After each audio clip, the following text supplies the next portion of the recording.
Bonjour et bienvenue sur Parole éternelle. Chaque jour, nous lisons un passage de la Bible pour avancer ensemble vers un objectif simple. Lire toute la parole de Dieu en un an. Si tu veux grandir dans ta foi, connaître Dieu davantage et laisser sa parole transformer ton cœur, abonne-toi maintenant et suis ce voyage avec nous. L'objectif, te permettre de grandir dans ta foi, découvrir la profondeur des Écritures et développer une relation intime avec Jésus. Que vous soyez chrétien depuis longtemps ou que vous découvriez la foi, ce rendez-vous quotidien est fait pour vous aider à grandir spirituellement jour après jour.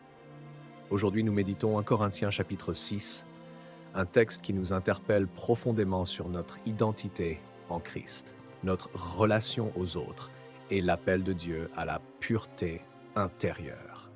Si tu es nouveau ici, abonne-toi dès maintenant, active la cloche pour ne rien manquer et rejoins la communauté des disciples de la parole qui grandit chaque jour dans la foi. Écoutons maintenant la parole de Dieu, selon Corinthiens chapitre 6. 1. Quelqu'un de vous, lorsqu'il a un différend avec un autre, ose-t-il plaider devant les injustes et non devant les saints? 2. Ne savez-vous pas que les saints jugeront le monde? Et si c'est par vous que le monde est jugé, êtes-vous indigne de rendre les moindres jugements? 3.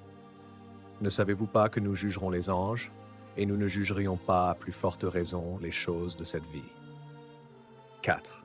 Quand donc vous avez des différends pour les choses de cette vie, ce sont des gens dont l'Église ne fait aucun cas que vous prenez pour juges. 5. Je le dis à votre honte. Ainsi, il n'y a parmi vous pas un seul homme sage qui puisse prononcer entre ses frères. 6. Mais un frère plaide contre un frère, et cela devant des infidèles. 7. C'est déjà certes un défaut chez vous que d'avoir des procès les uns avec les autres. Pourquoi ne souffrez-vous pas plutôt quelque injustice? Pourquoi ne vous laissez-vous pas plutôt dépouiller? Oui, mais c'est vous qui commettez l'injustice et qui dépouillez, et c'est envers des frères que vous agissez de la sorte. 9. Ne savez-vous pas que les injustes n'hériteront point le royaume de Dieu? Ne vous y trompez pas, ni les impudiques, ni les idolâtres, ni les adultères, 10, ni les efféminés, ni les infâmes, ni les voleurs, ni les cupides, ni les ivrognes, ni les outrageux, ni les ravisseurs, n'hériteront le royaume de Dieu. 11. Et c'est là ce que vous étiez, quelques-uns de vous. Mais vous avez été lavés, mais vous avez été sanctifiés, mais vous avez été justifiés au nom du Seigneur Jésus-Christ et par l'Esprit de notre Dieu. 12. Tout m'est permis, mais tout n'est pas utile. Tout m'est permis, mais je ne me laisserai asservir par quoi que ce soit. Les aliments sont pour le ventre et le ventre pour les aliments, et Dieu détruira l'un comme les autres. Mais le corps n'est pas pour l'impudicité. Il est pour le Seigneur, et le Seigneur pour le corps. 15. Et Dieu qui a ressuscité le Seigneur, nous ressuscitera aussi par sa puissance. 15. Ne savez-vous pas que vos corps sont des membres de Christ? Prendrais-je donc les membres de Christ pour en faire les membres d'une prostituée? 16. Loin de là, ne savez-vous pas que celui qui s'attache à la prostituée est un seul corps avec elle?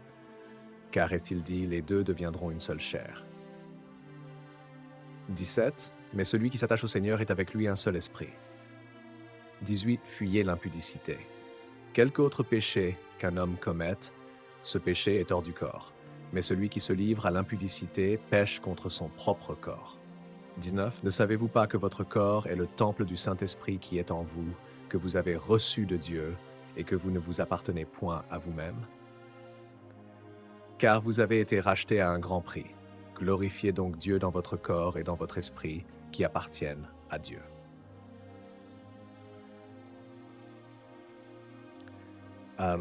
Paul nous secoue ici, parce qu'il voit une Église qui manque de maturité spirituelle, qui s'affronte devant le monde, au lieu de vivre dans l'amour, la sagesse et le pardon. Il nous rappelle que nous avons été lavés, sanctifiés, justifiés, et que cette identité doit se voir dans nos relations, nos choix et notre corps. Ce passage nous invite à 3 réflexions clés. 1. Choisis le pardon plutôt que les querelles. Le royaume de Dieu est fait pour ceux qui aiment comme Christ. 2. Vis comme quelqu'un de libre, mais pas esclave de tes désirs. Tout est permis, mais tout ne t'édifie pas. Ton corps est précieux. Il est le temple du Saint-Esprit. Ce que tu fais avec lui honore ou déshonore Dieu. Et surtout, retiens ce verset puissant.